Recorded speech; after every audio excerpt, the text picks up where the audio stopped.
জয় হরিচাঁদ, জয় গুরুচাঁদ। সবার শ্রীপাদ পদ্মে ভক্তিপূর্ণ প্রণাম জানিয়ে আমি দু একটি কথা বলছি। আপনারা জানেন যে আমি এবার বাংলাদেশে গিয়েছিলাম। বাংলাদেশে গিয়ে এত মূল্যবান উপহার আমি পেয়েছি যে আমি কোনোদিন ভুলতে পারবো না। আমি কৃতজ্ঞতা স্বীকার করছি সাংবাদিক মোহাম্মদ মনিরুজ্জামানের প্রতি। আমি কৃতজ্ঞতা জানাচ্ছি অর্থী রায়।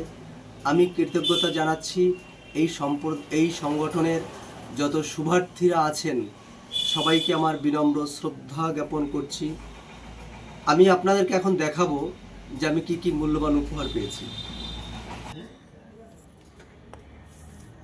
দেখুন আমি কি কি উপহার পেয়েছি। আলোর দিশা, ডক্টর এস দাস।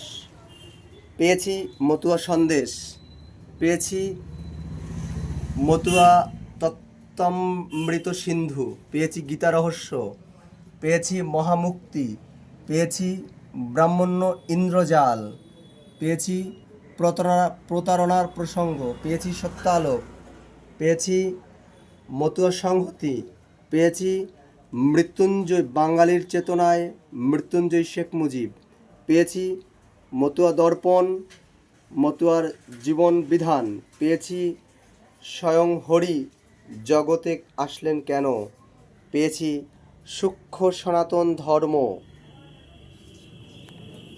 মুক্তির বাণী, মতুয়ার সাধন প্রণালী, পেয়েছি উন্মোচন, পেয়েছি নিগম তত্ত্বসার, পেয়েছি শ্রীকৃষ্ণ। এরকম আমি 18খানা বই পেয়েছি। তার বেশিরভাগ লেখা হচ্ছে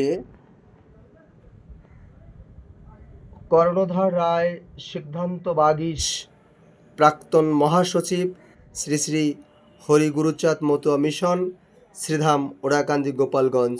উল্লেখ থাকে এই লেখকের বাড়ি হচ্ছে এই যে লেখক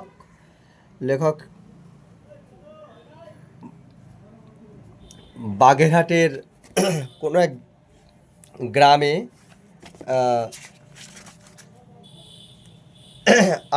আমাকে যারা এই মহামূল্যবান উপহার দিয়ে ভূষিত করেছেন, আমি এই বই থেকে অনেক রকম তথ্য আস্বাদন করে সমাজের বুকে প্রচার করব। এই আশীর্বাদ আমাকে জানাবেন, আশীর্বাদ করবেন। সবাইকে আরেকবার ভক্তিপূর্ণ প্রণাম জানিয়ে আমার বাংলাদেশের শ্রেষ্ঠ মূল্যবান উপহার সম্পদ আপনাদের সঙ্গে শেয়ার করলাম। জয় হরিচাঁদ, জয় গুরুচাঁদ।